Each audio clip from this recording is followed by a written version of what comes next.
So OA is our peak body organization, by optometrists, for optometrists, representing the industry for the betterment of all, supposedly.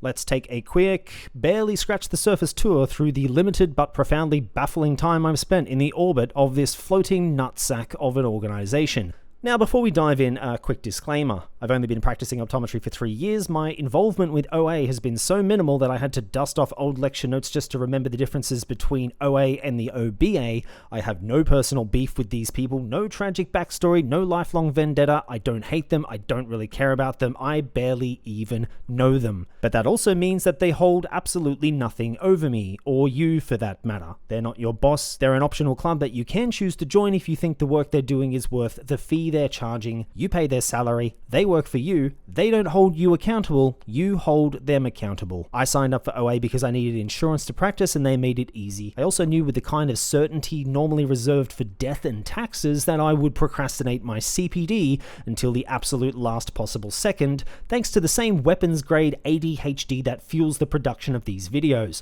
So great, they have good CPD.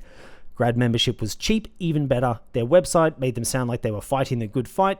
Awesome. Therapeutic scope. Why not? Supporting full scope practice and pushing for oral therapeutics as well. Who could be against that? A jobs board. Also cool. RIP though. I did think you would last longer than a single year before spontaneously combusting. And then I made the rookie mistake of correcting people when they started talking about OA's role in the unholy trinity of optometry misery.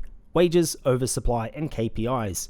People were acting like OA was supposed to be our knight in shining armor, rescuing us from these abusive workplaces. And I was more like, pretty sure OA can't do shit about that. You're thinking of a union. OA literally works for the people you're fighting against. This isn't a conspiracy theory, it's on their fucking about page. Apparently that was a bold and controversial statement, and now almost 1,600 of us are here. And in OA's defense, they are just a bunch of different people pulling in different directions, and most of them are just doing what they can with the tools that they have. But optometrists have been leaning into them for employee representation, and OA does not go out of its way to say, hey, that's not in our scope, go somewhere else. And when committees and corporate interests get involved to further muddy the waters between expectations and reality, it's really not that good. Something that could have just been a failure to meet unrealistic expectations on behalf of optometrists that misunderstood the organization's scope has now turned into a beast that exists to shut down any sort of open forum discussion about their conduct.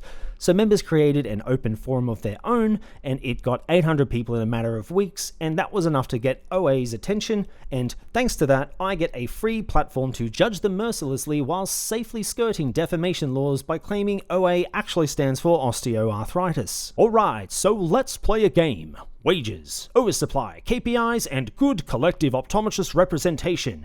Based on the first 6 months of the PFF Facebook group, is OA good or bad? 1. 800 optometrists in our little circle jerk started up with some basic questions. OA reaches out. Promising start? Meh. Their opening move was a veiled legal threat rather than acknowledging that employee and industrial association is literally a legally protected right in Australia, so maybe a bit of a bad start. Step 2 is we hand them a list of our grievances by providing them access to our complaints form, which was available to anyone on the page. The main issues there: oversupply, wages, KPIs, and working conditions. The big question: why the hell isn't OA doing anything about it?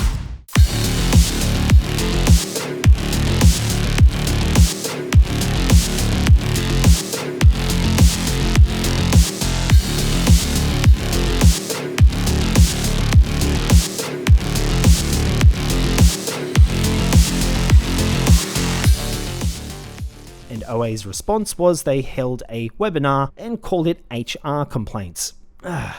They schedule it on a night when half the cohort is missing, so not great, but not actually really their fault, as long as they record it for us, which they promise to do, and which they say in the webinar that they're doing. And then they don't, and then they ignore us, and then they ghost us forever. And it's been 6 months, and that has been it. We obviously do not have the golden ticket of corporate business ownership that allows us to have a collective platform on which to engage OA. If you don't send them an individual email that they can solve with one-on-one counseling or legal outsourcing, your problems just do not exist. So maybe not the best example of strong member representation. Thankfully, myself and another admin recorded the webinar and chat using screen recording software, so you can watch their version on this channel. My version is tragically unusable due to excessive alt-tabbing between the webinar and waifu simulators. Alright, on to the actual content of the webinar. OA's approach was basic HR legal advice, the kind of low filler episode that completely ignored the massive industry-wide dumpster fire we find ourselves actually concerned about. So here's the reality that we hit them with. We're masters level professionals, we generate $500,000 or so in revenue each year on top of our Medicare billings, and then we're treated like that sock that you had when you were 16. You know the one that crackles.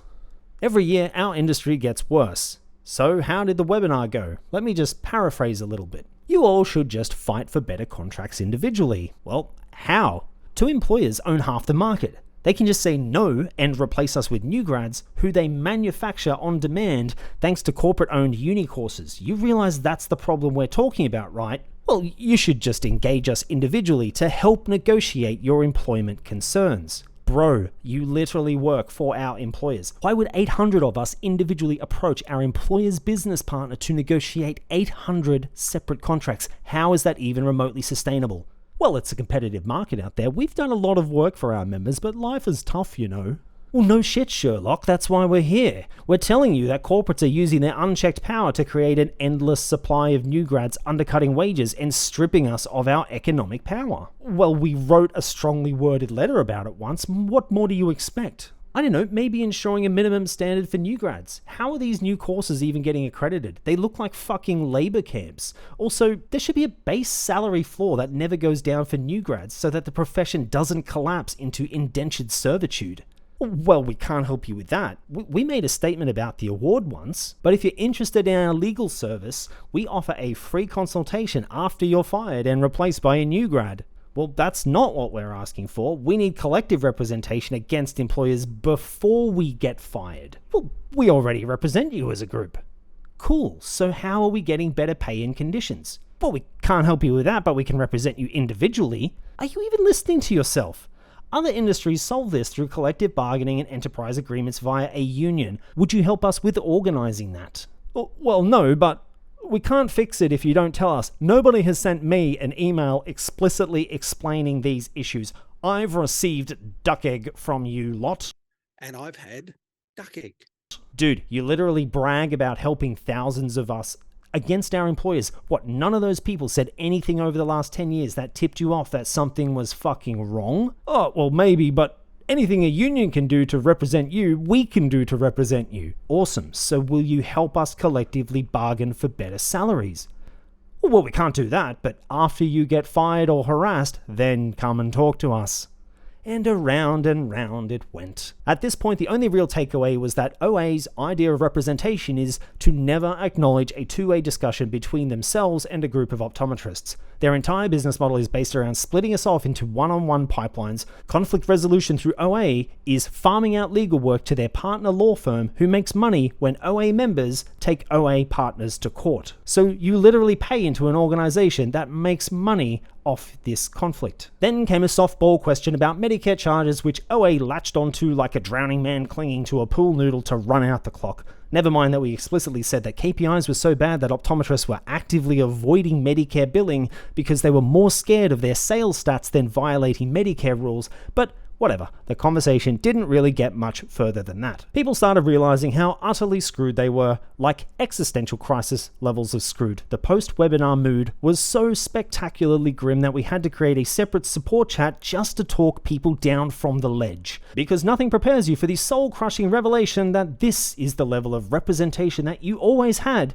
and is probably a big part of why things are just getting worse.